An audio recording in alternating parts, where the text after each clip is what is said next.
दो लोगों की दुआएं कभी कबूल नहीं होंगी, फिर चाहे वो कितनी भी नमाज पढ़ ले और कितना भी सदका दे दे, चाहे वो कितने भी हज क्यों न कर ले, उनकी दुआएं कभी कबूल नहीं होगी। कौन है वो लोग?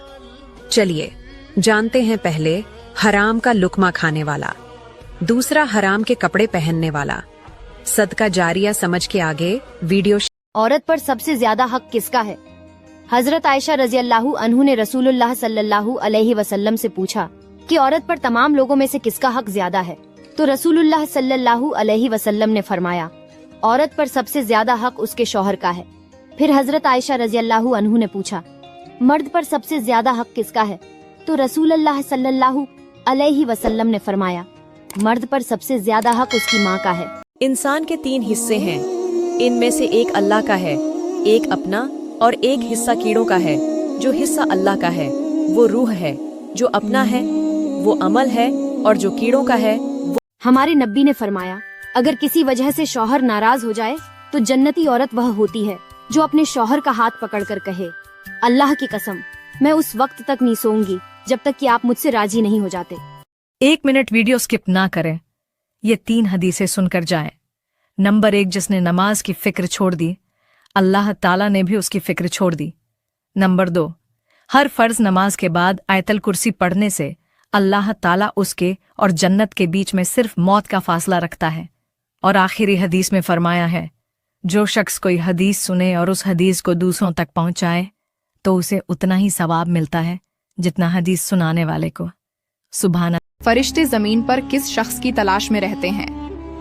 नाजरीन, रसूल सल्लल्लाहु अलैहि वसल्लम ने फरमाया कि फरिश्ते जमीन में अल्लाह ताला का जिक्र करने वालों की तलाश में रहते हैं, और जब उन्हें कोई ऐसी मजलिस नजर आती है जहां अल्लाह का जिक्र हो रहा हो तो तमाम फरिश्ते उस मजलिस में बैठ जाते हैं। एक और जगह रसूल सल्लल्लाहु अलैहि वसल्लम ने फरमाया कि फरिश्ते रात के वक्त जमीन में घूमते रहते हैं, और जो शख्स रात को वजू करके सोता है तो ये फरिश्ते उसके सरहाने खड़े हो जाते हैं, और जब वो शख्स करवट बदलता है तो फरिश्ते अल्लाह ताला से दुआ करते हैं कि ए अल्लाह उस शख्स को बख्श दे।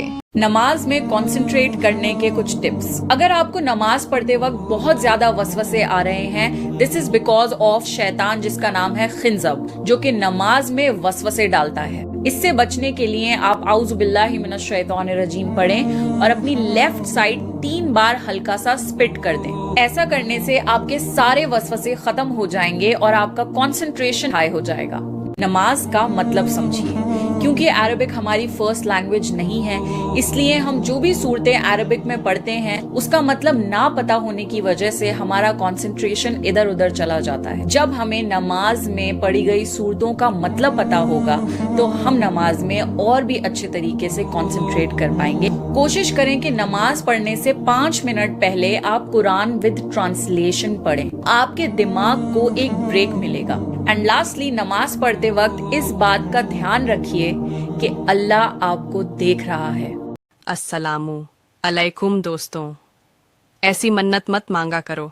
एक बार हजरत अली रजी अल्लाहु अन्हु के पास एक शख्स आकर कहता है, मैंने दौरे जहालत में मन्नत मांगा था कि अगर बेटा पैदा होगा तो मैं कुत्ते के साथ रोटी खाऊंगा। तो हजरत बेटा पैदा हुआ है, बताइए मैं क्या करूं? तो हजरत अली ने फरमाया, ऐसी मन्नत नहीं मांगा करो, अब ऐसा करो, जाओ ढूंढो जिसने 3 दिन तक नमाज न पढ़ी हो, उसके साथ रोटी खा लो।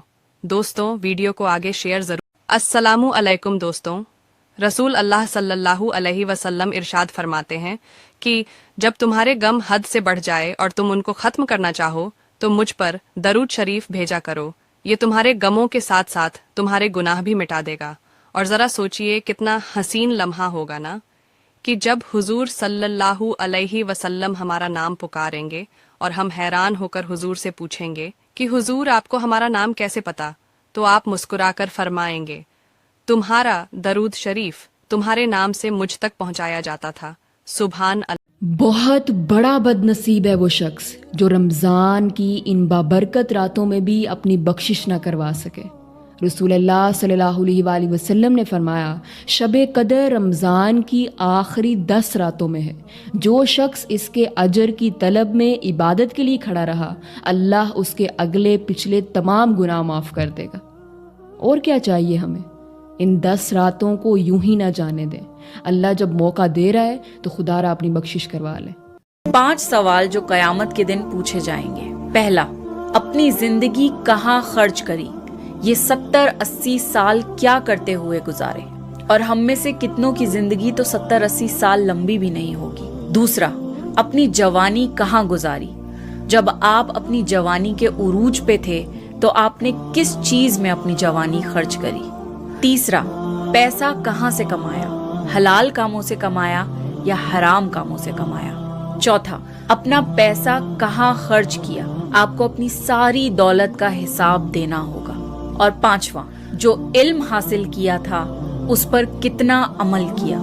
انسان کو اپنے ایک ایک لمحے کا حساب دینا ہوگا، تو اپنی زندگی بہت سوچ سمجھ کر خرچ کیا کریے، کیونکہ ایک دن آپ کو اللہ کے سامنے کھڑے ہو کر اپنی زندگی کا حساب دینا ہے۔